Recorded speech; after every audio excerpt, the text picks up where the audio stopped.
Hello, I am Dr. Yashpal Gupte, consultant endocrinologist. And myself, Dr. Tushar Godbole, consultant pediatric endocrinologist. Today we are going to discuss thyroid diseases and their symptoms. Thyroid ग्रंथि के विविध प्रकार के जो बीमारियां हैं और उसके लक्षण, इसके बारे में हम आज विस्तार में जानकारी लेंगे। थायराइड की बीमारियों को दो पार्ट में डिवाइड कर सकते हैं। एक स्ट्रक्चर यानी उसके रचना से संबंधित बीमारियां और दूसरा फंक्शन यानी उसके कार्य करने की पद्धति से रिलेटेड बीमारियां। स्ट्रक्चर से रिलेटेड बीमारियां कौन सी है? तो कॉमन है, जैसे जिसको गॉइटर हम कहते हैं या थायराइड ग्लैंड का बढ़ना जिसको हम कहते हैं, और उसके साथ में कुछ पर्टिकुलर कैंसर्स होते हैं जो थायराइड से रिलेटेड होते हैं। थायराइड की फंक्शन की बीमारियों में खास करके हाइपोथायराइडिज्म एंड हाइपरथायराइडिज्म या थायरोटॉक्सिकोसिस, ये बहुत कॉमन बीमारियां हैं। बट ये बीमारियों के बारे में डिटेल जानने के लिए पहले अगर आपने देखा नहीं होगा तो थायराइड का नॉर्मल फंक्शन क्या होता है उसका वीडियो पहले देखिए, ताकि ये जो आज हम बात करने वाले हैं इसको आप और अच्छे तरीके से समझ पाएंगे। सो आज खास करके इस वीडियो में हम थायराइड की फंक्शन वाली जो बीमारियां हैं जिसको हाइपोथायराइडिज्म और हाइपरथायराइडिज्म थायरोटॉक्सिकोसिस के नाम से जाना जाता है, इसके बारे में जानेंगे। सो डॉक्टर तुषार, ये हाइपोथायराइडिज्म एग्जैक्टली होता क्या है? हाइपोथायराइडिज्म एक बहुत ही कॉमन बीमारी कम्युनिटी में देखी जाती है, जिसमें हाइपो यानी कि थायराइड ग्रंथि का काम कम हो रहा है। हाइपो इज लेस फंक्शनिंग या कम गति से काम करने वाली ग्रंथि। T3 और T4 ये दो हार्मोन्स जो थायराइड ग्रंथि में बनते हैं, अगर थायराइड ग्रंथि का काम कम होता है तो T3 T4 हार्मोन्स का प्रोडक्शन भी कम होगा और इसकी वजह से T3 T4 हार्मोन्स की खून के अंदर जो लेवल है वो कम हो जाती है, जिसके रिस्पॉन्स में TSH यानी कि थायराइड स्टिमुलेटिंग हार्मोन बढ़ जाता है। तो अगर थायराइड ग्रंथि का काम किसी कारण से कम होता है तो खून के अंदर T3 T4 हार्मोन्स कम होंगे और TSH की मात्रा बढ़ जाएगी। Exactly opposite to this is hyperthyroidism thyrotoxicosis. Hyperthyroidism और थायरोटॉक्सिकोसिस, इस बीमारी में खास करके हाइपरथायराइडिज्म, इस बीमारी में थायराइड ग्लैंड ओवर एक्टिव होती है, यानी क्या, ज़्यादा काम करती है। ज़्यादा काम करती है सो शरीर में क्या होगा, T3 और T4 लेवल्स की मात्रा जो है वो ऑटोमेटिकली बढ़ जाएगी और TSH की मात्रा अपने आप कम हो जाएगी।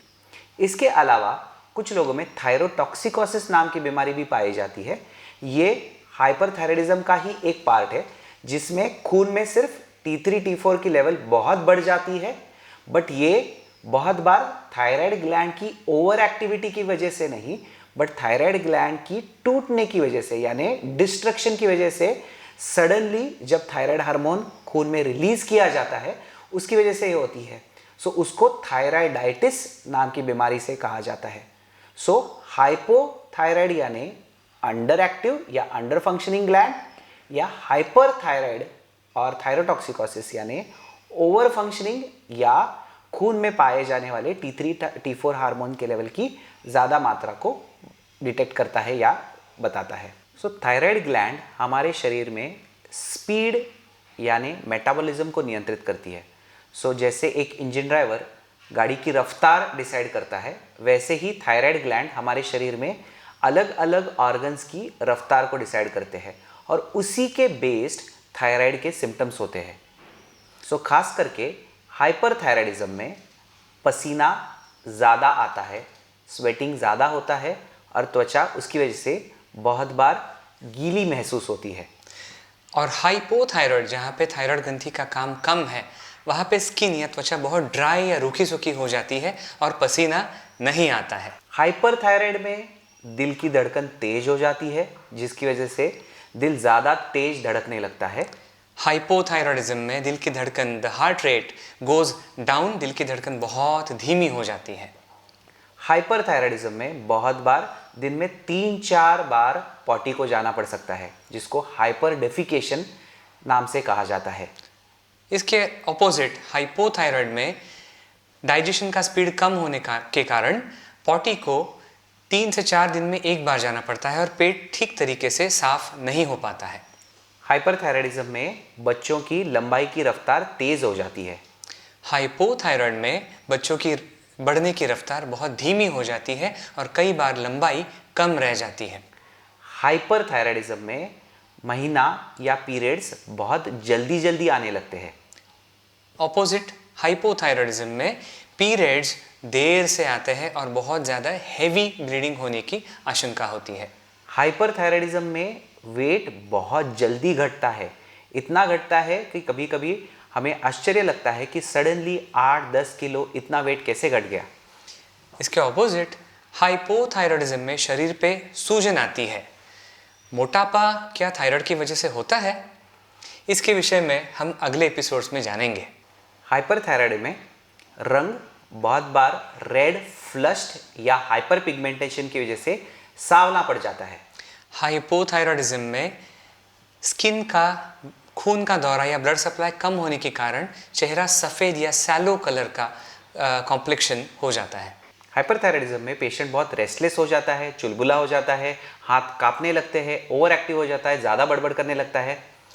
और इसके ऑपोजिट हाइपोथायराइडिज्म में पेशेंट का बात करने का स्पीड बहुत कम होता है, आवाज़ बहुत डीप हो जाती है और पढ़ाई में कंसंट्रेशन अच्छी तरीके से होने से बच्चों में पढ़ाई में ये बच्चे अच्छी तरीके से परफॉर्म करते हैं, लेकिन स्पोर्ट्स में बहुत कम परफॉर्म करते हैं और बहुत ज़्यादा देर तक सोते रहते हैं।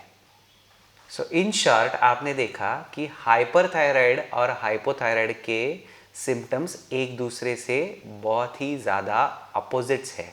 और ये क्यों होता है? क्योंकि थायराइड आपके शरीर का मेटाबॉलिज्म यानी स्पीड नियंत्रित करता है। इसके साथ में कुछ पर्टिकुलर सिम्टम्स जैसे थकावट लगना, मसल्स और बोन के वीकनेस, ये दोनों बीमारियों में बहुत ज़्यादा कॉमन होते हैं। इसके अलावा कुछ सिम्टम्स या कुछ लक्षण ये दोनों बीमारियों में कॉमन है, जैसे कि बहुत जल्दी थकावट आना या बाल झड़ना।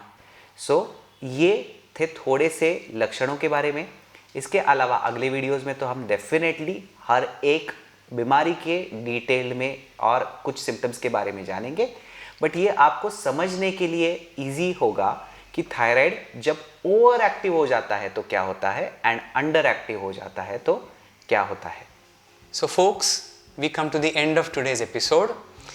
इसी तरीके के टॉपिक्स के बारे में जानने के लिए और हम दोनों को मोटिवेटेड रखने के लिए हमारे YouTube channel Harmony in Health को लाइक कीजिए, शेयर कीजिए और सब्सक्राइब कीजिए। And please keep harmony in your health. See you in our next episode. Until then, good bye.